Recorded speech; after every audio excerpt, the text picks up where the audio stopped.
Tá, eu acho que eu não tinha, quando eu comecei a pesquisar sobre Haiti, eu não tinha me dado conta que o próprio Caribe impõe uma perspectiva transnacional, porque são várias ilhas que não estão afastadas, elas são próximas entre si, e que durante o período da colonização são extensões, enfim, com uma série de ressalvas, mas são extensões da Europa nas Américas, né?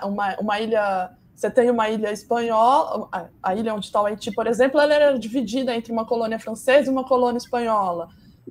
Era muito perto chegar na Jamaica, que era uma colonização inglesa.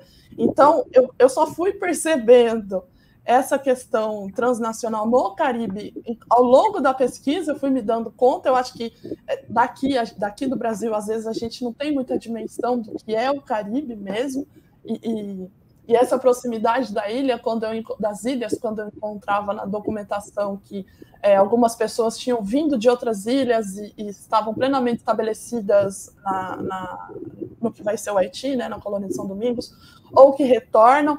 E esse movimento ele é bastante importante, principalmente quando a gente pensa a população escravizada das diferentes regiões, porque as possibilidades, não só as possibilidades de fuga são diferentes, né? Mas as possibilidades de troca de conhecimento, de mobilização, de movimentação de formas de conhecimento, de saberes, de experiências ali entre as ilhas do Caribe é muito grande. E aí vira algo muito maior, porque conecta todas as ilhas do Caribe que se conectam com o outro lado do Atlântico na Europa. Então, a gente coloca meio que tudo junto, as experiências França, Inglaterra, Espanha, e junto com as ilhas. Então, isso cria um espaço geográfico muito maior e de intensa movimentação e de intensa troca, que depois, nos momentos da Revolução Francesa, da Revolução Haitiana, essa mobilidade é muito importante, porque as pessoas e as ideias estão circulando de um lado para o outro, e que faz com que o Caribe seja um caldeirão de ideias e de coisas acontecendo, não só na ilha do Haiti, e pensando o momento que eu pesquiso, que é o finalzinho do século XVIII, começo do XIX.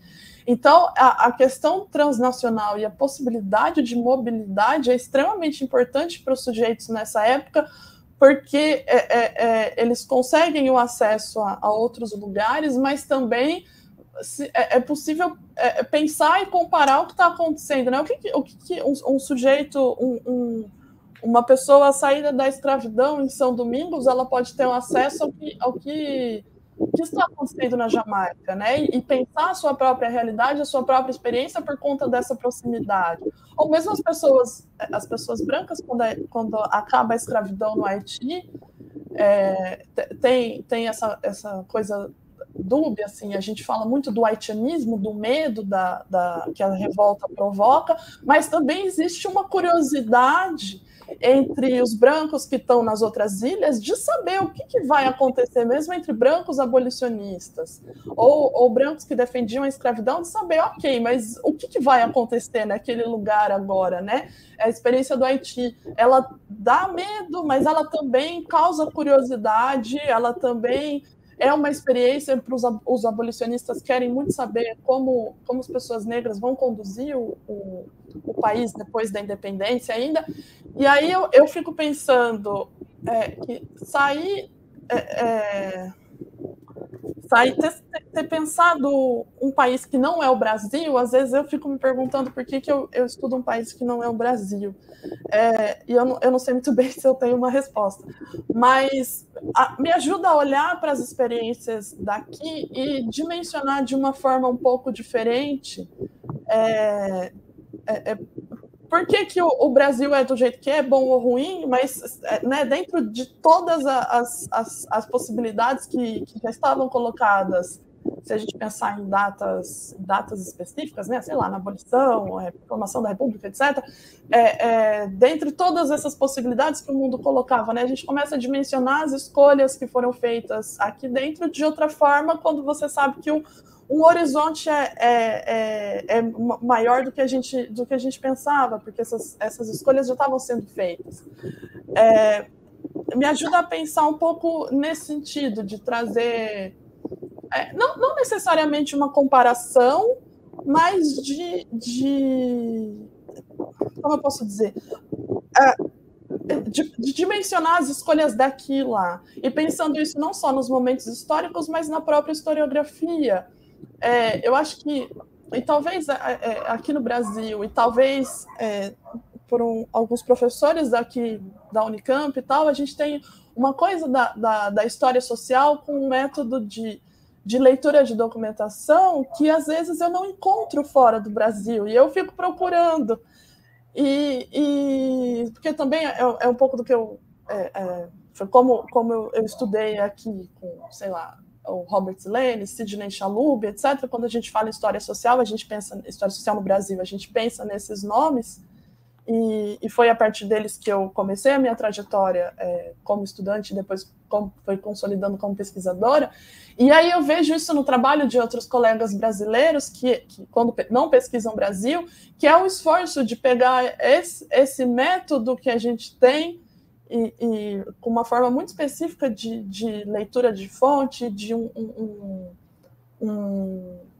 cuidado mesmo de se debruçar sobre a fonte, e principalmente quando a gente pensa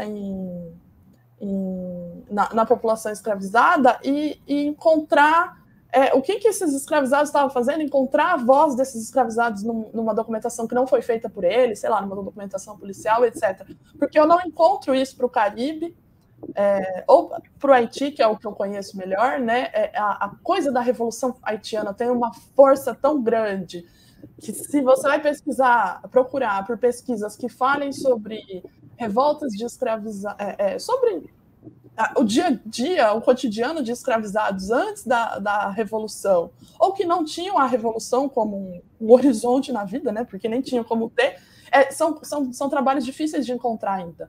Porque mesmo pensando na historiografia feita no Haiti, a força da Revolução, ela se espalha dessa forma, que, sei lá, a gente procurar o que a gente já fala aqui no Brasil, né, de resistência escrava, e a gente já ouve bastante. Às vezes é muito difícil encontrar para o Haiti trabalho sobre uma resistência escrava que não acabe na Revolução. Parece que todo mundo está se encaminhando para lá. Então, eu tenho tentado me desvencilhar um pouco dessa... Não ignorar a Revolução Haitiana, porque é impossível, mas de me desvencilhar do que vai acontecer, né? Justamente para não fazer uma coisa teleológica, mas para conseguir encontrar o que esses escravizados estavam fazendo enquanto não havia essa perspectiva de fato de uma abolição geral para todas as ilhas francesas, né? Como que essas pessoas estavam se articulando enquanto família, ou enfim, eu tento fazer isso justamente porque acho que eu tô no Brasil e pesquiso como brasileira, mas olhando para arquivos que estão fora daqui.